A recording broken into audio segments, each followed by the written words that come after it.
नमस्कार मित्रों, मैं लीना स्वागत करती हूँ आप सभी का अपने YouTube चैनल में जिसका नाम है एस्ट्रो निराला। मित्रों, जैसे कि आप सभी जानते हैं, माँ दुर्गा का पर्व आ रहा है, शक्ति की आराधना का पर्व आ रहा है। जी हाँ, नवरात्रे आ रहे हैं। शुक्ल पक्ष की प्रतिपदा तिथि से नवरात्रों का आरंभ होने वाला है। 15 अक्टूबर से लेके 23 अक्टूबर तक ये महापर्व चलेगा, जो कि 9 दिन तक का रहता है। इस दौरान हम माँ दुर्गा की पूजा करते हैं और इससे हमारे घर में, हमारे परिवार में एक अलग सी पॉजिटिविटी आती है। देखिए, आज के वीडियो में मैं आपको बताऊंगी कि हमें किस तरह से माता की पूजा करनी चाहिए, हमें ऐसे क्या उपाय करने चाहिए जिससे हमें ज़्यादा से ज़्यादा माता की कृपा मिल सके और हमारे घर में ज़्यादा से ज़्यादा सुख, शांति और समृद्धि आ सके। नवरात्रों में महाकाली, महालक्ष्मी और माँ सरस्वती के 9 रूपों की पूजा की जाती। चलिए जानते हैं इसके बारे में। और देखिए, नवरात्रों के दौरान जब हम विधिवत तरीके से पूजा करते हैं, इससे सबसे ज़्यादा फायदा होता है हमारे घर को, हमारे परिवार को। घर में एक अलग से पॉजिटिविटी आती है, घर में धन धान का लाभ होता है, जो आपकी संतान होती है उसकी हेल्थ अच्छी होती है और घर का जो एक ऑरा होता है वो बहुत ही ज़्यादा पॉजिटिव हो जाता है। चलिए, मैं अब आपको कुछ ऐसी विधि बताऊंगी, उसके तरीके से अगर हम पूजा करते हैं तो हमें और भी ज़्यादा लाभ होता है। देखिए, माता के जो ये 9 दिन है, ये जो शक्ति की आराधना है, इसके बारे में तो जितना कहा जाए उतना कम है। इन 9 दिनों में हम कुछ चीज़ों का विशेष ध्यान यदि रखते हैं तो देखिए, माँ की कृपा हम पे और भी अधिक बरसेगी।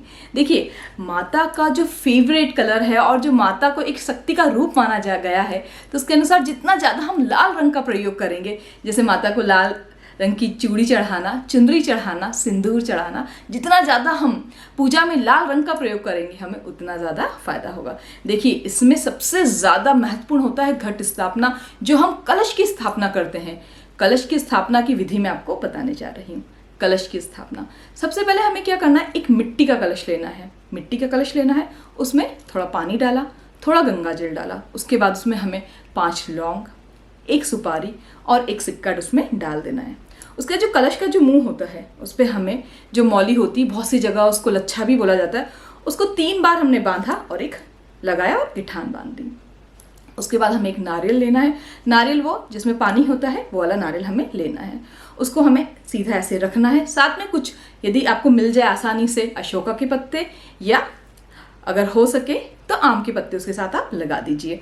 उसके बाद में हमें उस नारियल पे भी एक लच्छा लेके 3 बार उसको ऐसे गोल घुमा के एक गिठान बांध देनी है और उस कलश के नीचे थोड़े से हमें गेहूं रख के उस कलश की स्थापना करनी है।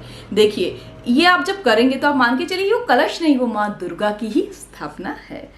इसके दौरान आप जो नवरात्रे में यदि अखंड ज्योत अगर जलाते हैं तो उसकी भी बहुत ज़्यादा महत्व है। अखंड ज्योत, देखिए, अखंड ज्योत के लिए कुछ चीज़ों का हमें ध्यान रखना है। खास करके हमें एक दिया जब हम चुने तो उनका ध्यान रखें। हमें थोड़ा बड़ा दिया लेना है और थोड़ा गहरा दिया लेना है, जिससे कि हमें बार बार उसमें घी ना डालना पड़े। थोड़ी बाती भी लंबी लेंगे और जब हम उस दिए को रखेंगे, मतलब जब हम माता के आगे उसे रखेंगे, तो उसमें घी डालना है। घी के बाद में बाती हो गई हमारी। घी के अंदर कुछ हमें काले तिल भी डालने हैं और जहाँ दिए को हम रखेंगे, जहाँ स्थापित करेंगे, उसके नीचे थोड़े चावल रख के ही हमें उस दीपक को वहाँ पर प्रज्वलित करना है। एक चीज़ और, जब हम हमारे घर के अंदर यदि अखंड ज्योत हम जला रहे हैं, माता के आगे लगा रहे हैं, हमें घर को खाली नहीं छोड़ना है। घर में किसी ना किसी का रहना बहुत ज़्यादा ज़रूरी है अखंड ज्योत के दौरान। चलिए, अब आगे की मैं आपको विधि बताती हूँ। हमें पूजा के अंदर कम से कम 5 हमें पान के पत्ते चाहिए, 5 ही सुपारी चाहिए और उन सभी पे एक एक लौंग रखनी है हमें। उसके बाद में हमें 5 ऋतुफल जो भी हैं, जैसे केला, जो भी अभी जो सीजनल जो फ्रूट्स हैं, जो इजीली जो आपको अवेलेबल हो जाए, वो हमें रखना है। उसके बाद में पंचमेवे हमें रखना है और कुछ पुष्प इत्यादि। देखिए, आप ये सब पूजा में रखिए, इसका एक अलग ही महत्व है और इससे आपको बहुत ही लाभ होगा। जिन भी माताओं के पति बहुत ज़्यादा बीमार रहते हैं घर में, मतलब उनको बहुत थोड़ी थोड़ी चीज़ों में तकलीफ होती है, उन माताओं को, माता को, माँ दुर्गा को नमन कीजिए और उनसे प्रार्थना कीजिए कि हे माँ, मेरे पति की आयु लंबी कीजिए, इनको स्वस्थ रखिए। और माता को 16 श्रृंगार आप चढ़ाइए और देखिए कि आपकी जो पति की जो तकलीफ है वो काफ़ी हद तक कम हो।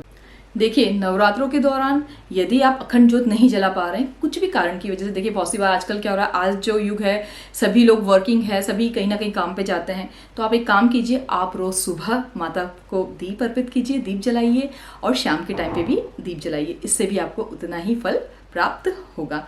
चलिए अब बात करते हैं हम कि हम ऐसे क्या उपाय कर सकते हैं जो कि आपको और भी ज़्यादा ग्रोथ मिले और आपके घर में एक पॉजिटिविटी आए।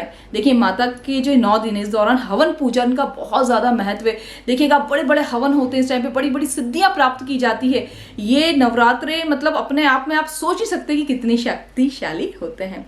अगर आप कुछ ज़्यादा नहीं कर पा रहे, भाई हमारे पास इतना टाइम नहीं है, कुछ भी रीजंस की वजह से अगर हम बहुत बड़ा हवन नहीं कर पा रहे, कोई दिक्कत नहीं है, आप कुछ भी मत कीजिए, कपूर जलाइए और कपूर में कम से कम आप 2 लौंग की तो आहुति दे ही सकते हैं।